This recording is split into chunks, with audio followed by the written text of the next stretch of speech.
Olá, turma, tudo bem com vocês? Tá? Vamos trabalhar hoje nessa temática, dessa forma, tá bom?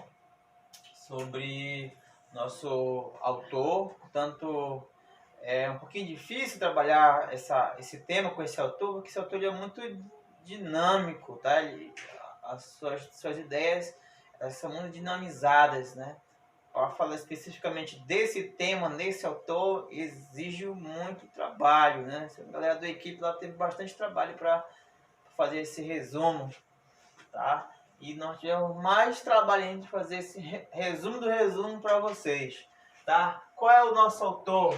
Baruch Spinoza, ou Benedito Spinoza, tá? 1632 a 1677, aula de filosofia. Vamos lá com o tema ética. Ética em Baruch Spinoza, tá bom? Então vamos lá. É interessante nós destacarmos dois elementos que são bem visíveis e vocês vão acessar na leitura do livro, tá? E trabalha ética fazendo uma crítica a um desses dois elementos, tá? Baruch, ele é racionalista. Então, se ele é racionalista, isso quer dizer que tudo aquilo para ele como verdade tem que derivar da consciência racional, isto é, da nossa inteligência, né? Das nossas capacidades racionais, tá? E em sua teoria ele vai trabalhar dois elementos. Vamos lá. A partir da reflexão racionalizada, ele vai trabalhar dois elementos, trabalhar dois conceitos. Primeiro, causa final e causa eficiente. Ética, segundo ele, dentro da sua realidade social, né, do seu período de tempo, aqui século XVII, né, ele fala que a ética e a moral neste período gira em torno dessas duas perspectivas, causa final e causa eficiente. Vamos lá, o que seria causa final? Causa final é uma imposição clerical e uma imposição laica, mas principalmente uma imposição clerical. O que é isso? Imposição clerical. O que é algo clerical? É a imposição das religiões sobre os indivíduos, né? As doutrinas religiosas sobre as pessoas, que faz com que as pessoas façam aderir espontaneamente ou não às suas doutrinas, ao seu modo de ver, de pensar e de agir, tá? Por isso, uma imposição clerical ou uma imposição laica.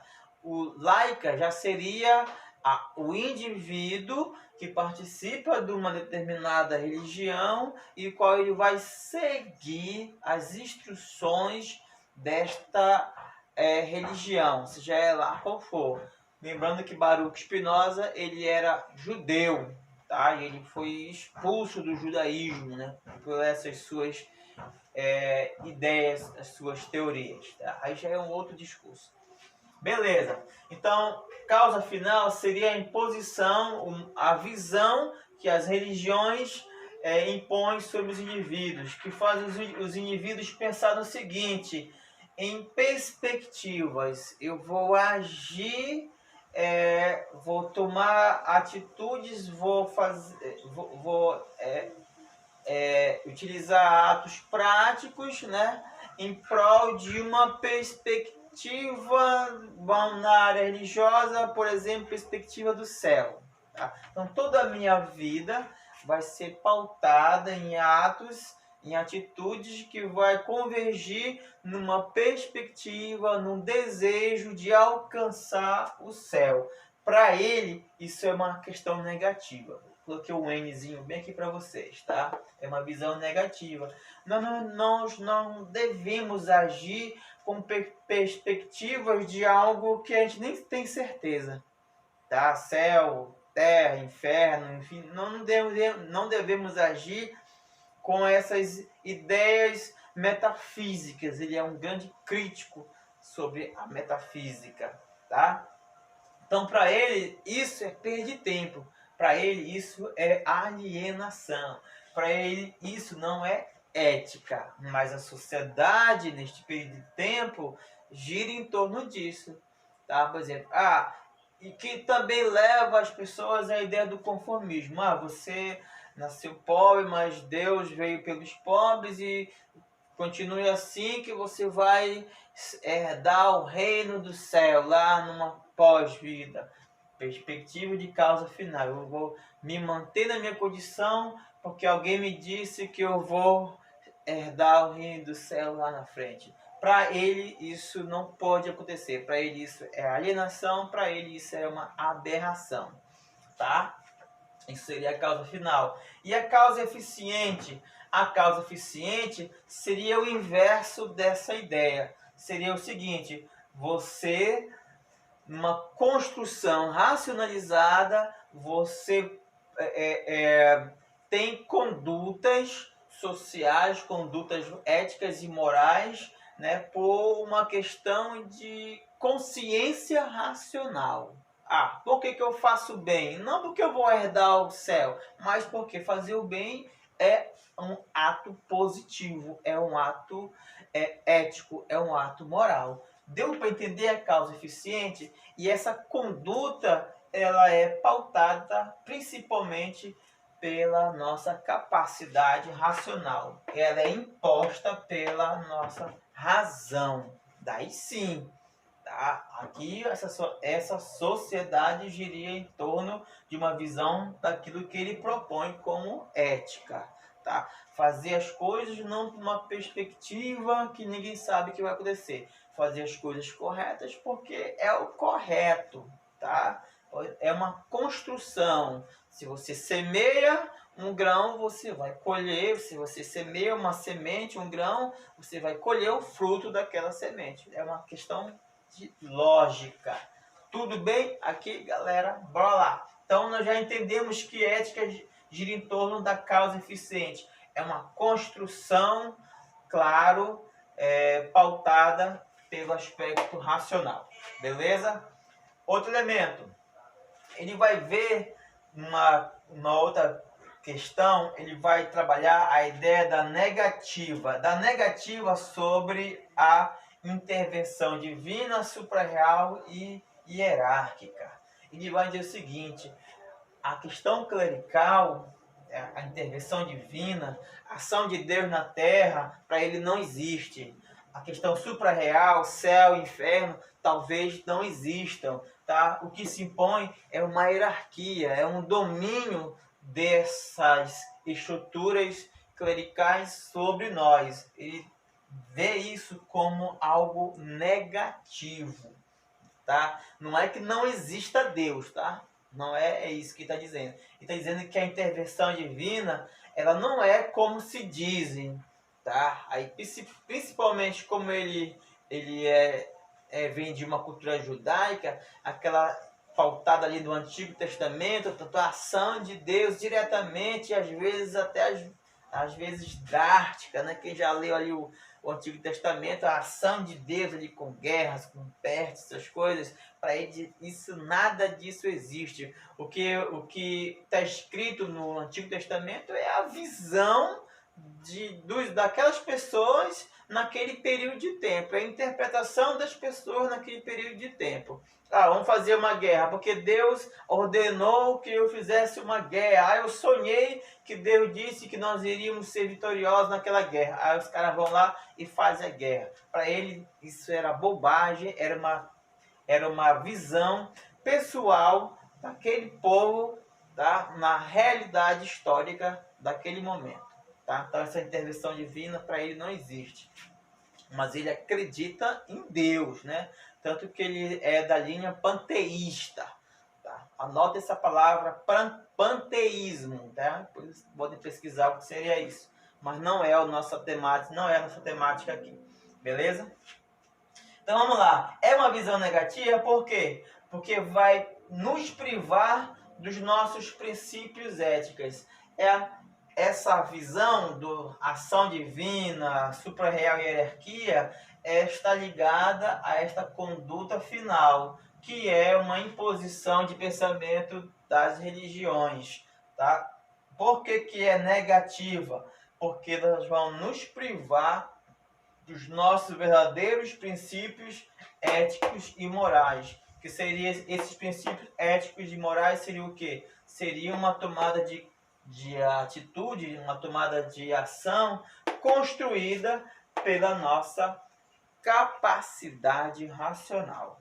Beleza? Tá bem simples, tá, galera? Então, o que seria a ética, então? Tá? Vamos lá. Ética está pautada, segundo o nosso autor, naquilo que eles chamam de desejo ou vontade, da mesma coisa, tá? Desejo ou vontade.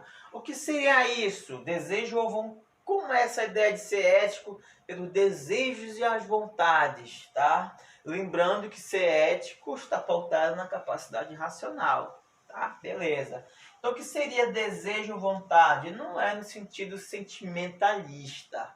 É no sentido de você se afirmar, se autoafirmar perante as paixões, tá? O que seriam as paixões, tá? Porque só paixões, tá? As paixões. O que seriam as paixões? Eu lidar com a realidade externa. É eu lidar com as coisas. Não me apegar a bens materiais como relógio, celular. Isso faz parte, mas não devo me apegar demasiadamente a esses objetos. Tá? Eu me afirmo nas minhas paixões. Eu tenho os meus desejos, né? Eu tenho minhas vontades de possuir bens, ter posses, beleza. Contanto que isso não te afogue numa desventura, né? Que isso não te torne arrogante, não te torna mesquinho e etc. Tá? E outra coisa, a ética é paixão, essa afirmativa de lidar com as coisas materiais, que são positivas, quando eu as controlo, quando eu não sou viciado nelas, e a outra, a autoafirmação. Eu me afirmo como eu sendo um ser humano racional, capaz de lidar com as desventuras e capaz de lidar com as benevolências, com as coisas positivas, com a euforia. Eu me afirmar, tá?